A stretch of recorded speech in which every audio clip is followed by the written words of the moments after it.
This channel does not promote any violent, harmful, or illegal activities. All content provided by this channel is meant for an educational purpose only. যদি MDH kitchen king কিচেনে থাকি তো আমরা যা ইচ্ছে তৈরি করতে পারি। বেগুনের ভর্তা, আলু কপি, ভিন্ডি মশলা, আরো অনেক কিছু। এদিকে আজ ফের বিধাননগর উত্তর থানায় হাজিরা দুই শিক্ষকের, পুলিশি তলবে থানায় হাজিরা আলাকুজ্জামানের। বিধাননগর উত্তর থানায় গ্রুপ সি কর্মী সত্যজিৎ ধর হাজিরা দেন। 15ই মে বিকাশ ভবনে শিক্ষকদের আন্দোলনে ছিলেন দুজন।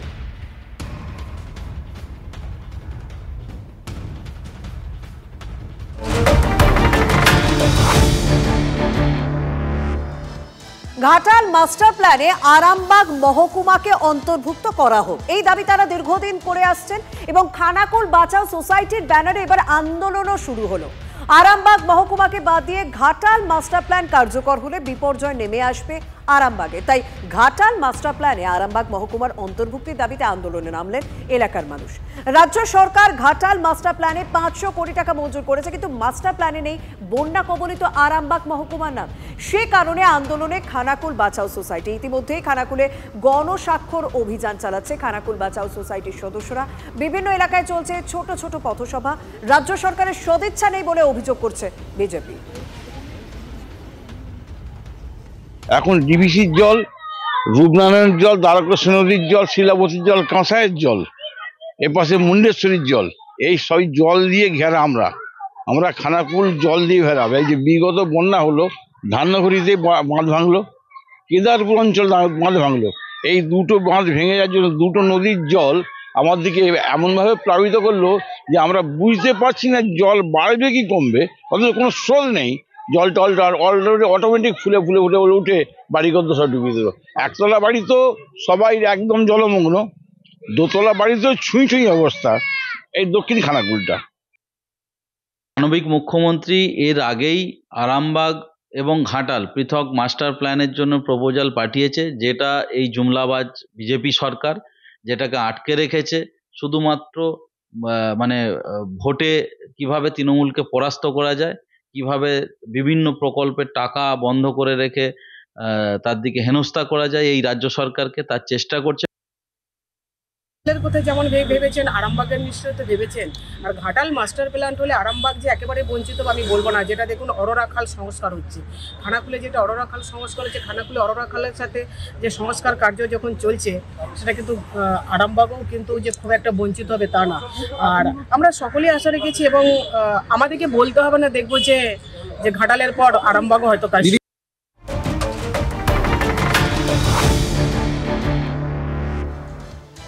বারবার বিতর্কের কেন্দ্রবিন্দুতে সিভিক ভলান্টিয়ার, এবার রানীগঞ্জে ট্রাক দাঁড় করিয়ে চালকের থেকে টাকা দাবি। আর সেই ভিডিও কিন্তু এখন সমাজ মাধ্যমে রীতিমতো ভাইরাল হয়ে গিয়েছে।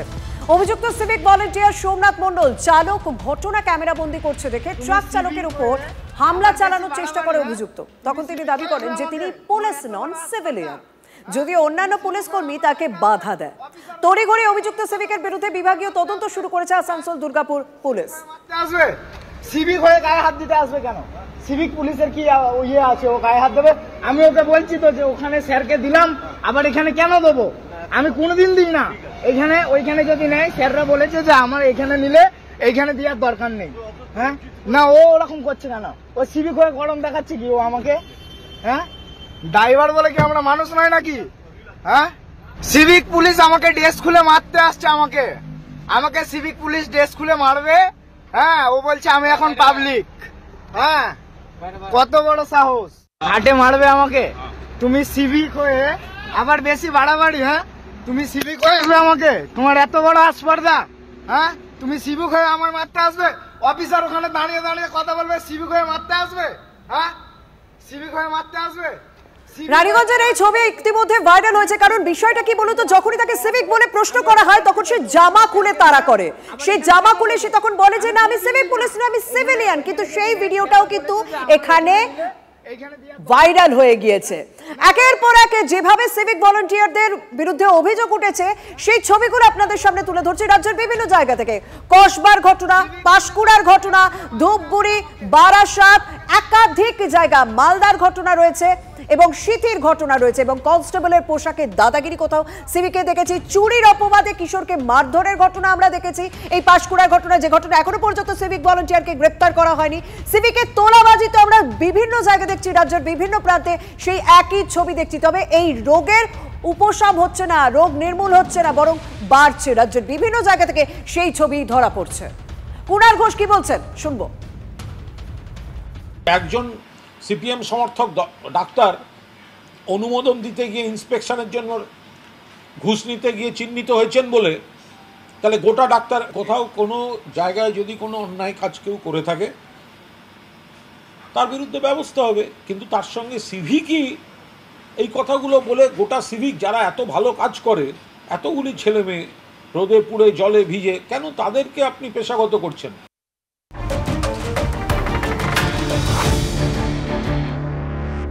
কিছুক্ষণ আগে পাঁশকুড়া ছবি আপনাদের সামনে তুলে ধরলাম না, যে সে সিভিক ভলান্টিয়ার তাকে চোর অপবাদ দেয়, ক্লাস 7-এর ছাত্র, তারপর সে আত্মঘাতী হয় বাড়িতে সুইসাইড নোট লিখে। সেই একই ঘটনার ছায়া কোথাও হাবড়ায় পাওয়া যাচ্ছে।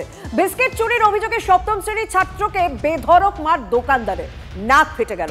এখানেও পুলিশের বিরুদ্ধে নিষ্ক্রিয়তার অভিযোগে উঠছে আহত ছাত্রের পরিবারের দাবি, অভিযুক্তর বিরুদ্ধে কোনো পদক্ষেপ করেনি পুলিশ, উল্টে পুলিশ টাকা নিয়ে মিটমাটে পরামর্শ দেয়। হাবড়া থানার বাউগাছি ফাঁড়ির এসআই সুব্রত নায়কের বিরুদ্ধে এই অভিযোগ করছেন নাবালকের বাবা। পুলিশের অবশ্য বক্তব্য, পরিবারের অভিযোগের ভিত্তিতে তদন্ত চলছে।